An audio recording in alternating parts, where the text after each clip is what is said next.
ओम शांति। मित्रों,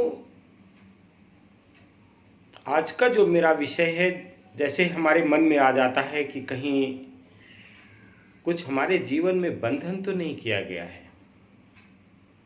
बंधेज कर दिया गया है, क्यों नहीं बढ़ पा रहे हैं आगे,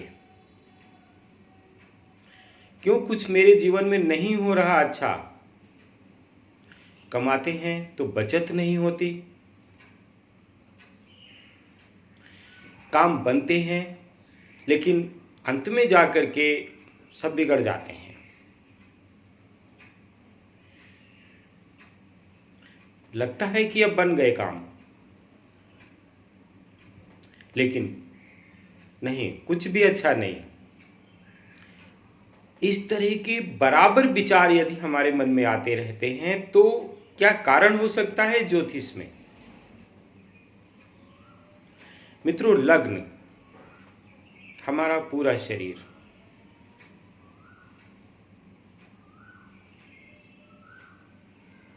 द्वादश भाव और द्वितीय भाव,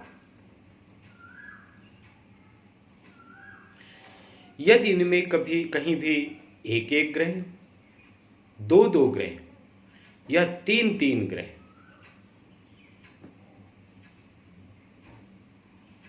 होते हैं तो ऐसी स्थिति बन जाती है, मन में ऐसे विचार आते रहते हैं। सप्तम भाव की भी यही स्थिति है। सप्तम भाव में भी यदि इसी तरह से सप्तम, छठे भाव और अष्टम भाव में यदि एक एक ग्रह, दो दो ग्रह या तीन तीन ग्रह है तो भी हमारे मन में इस तरह के विचार आते हैं।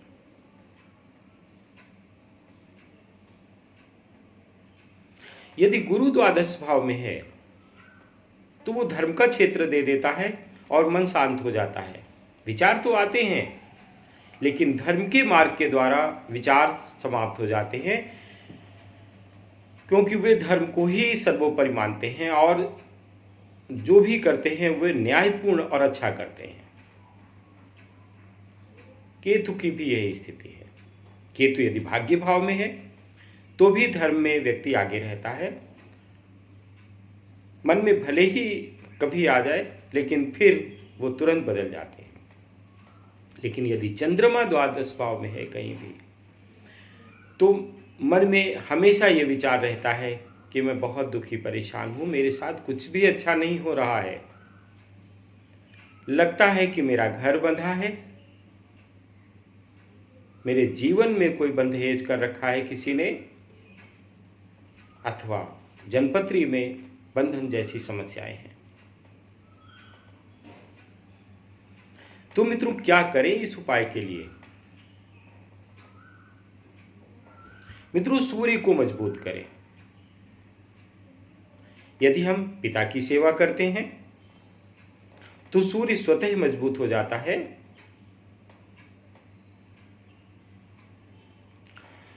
उगते हुए सूर्य के समक्ष अथवा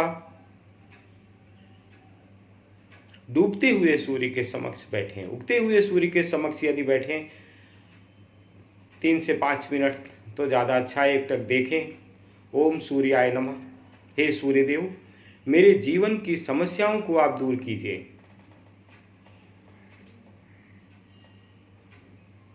इसी के साथ परिवार के सदस्यों का एक एक करके इतवार या मंगल एक अच्छा सा पान ले लें, एक गुलाब का फूल ले लें, उस पर कुछ गुड़ अथवा शक्कर अथवा मिश्री या बतासे रख लें और 21 बार किसी भी व्यक्ति के ऊपर से, घरेलू सदस्य के ऊपर से उतार दें और उसे चौराहे पर जाकर के रख दें। प्रार्थना कर लें कि दुर्भाग्य, इस व्यक्ति का दुर्भाग्य आज समाप्त हो गया है, अब कभी भी इसे संकट का सामना नहीं करना पड़ेगा। अपने पितरों को धन्यवाद दें, अपने इष्ट देव को धन्यवाद दें। यदि गुरु किया है तो गुरु को धन्यवाद दें। मित्रों, एक खास बात और है कि किसी भी मृत व्यक्ति की फोटो पूजा घर में ना रखें, चाहे वो गुरु हो, माता हो, पिता हो, दादा हो, दादी हो, कोई भी हो। भगवान के साथ में किसी भी मृत व्यक्ति की फोटो नहीं होनी चाहिए। और यदि आप कहते हैं कि हमारा गुरु है, गुरु भक्त हैं, तो फिर किसी भी भगवान की फोटो की आपको आवश्यकता नहीं है। अपने घर में केवल उस पूजा घर में गुरु की फोटो रखें, और उस गुरु की फोटो रखें जो प्रारंभिक गुरु है, जिसने नींव डाली है। ऐसा नहीं कि इसके बाद में ये गुरुजी थे, इनके बाद में ये गुरुजी थे, इनके बाद में ये गुरुजी थे, आप सबकी फोटो रखे हुए नहीं, उन्हीं की आप फोटो रखें जो नींव, जिनकी नींव थी, प्रारंभिक अवस्था में थे जो। आप ऐसा करें और उनकी आराधना करें सच्चे मन से। आप देखेंगे कि आपके जीवन में अनगिनत बदलाव आ जाएगा। सोच भी बदलने लगेगी और समस्याओं का भी अंत हो जाएगा। इसी के साथ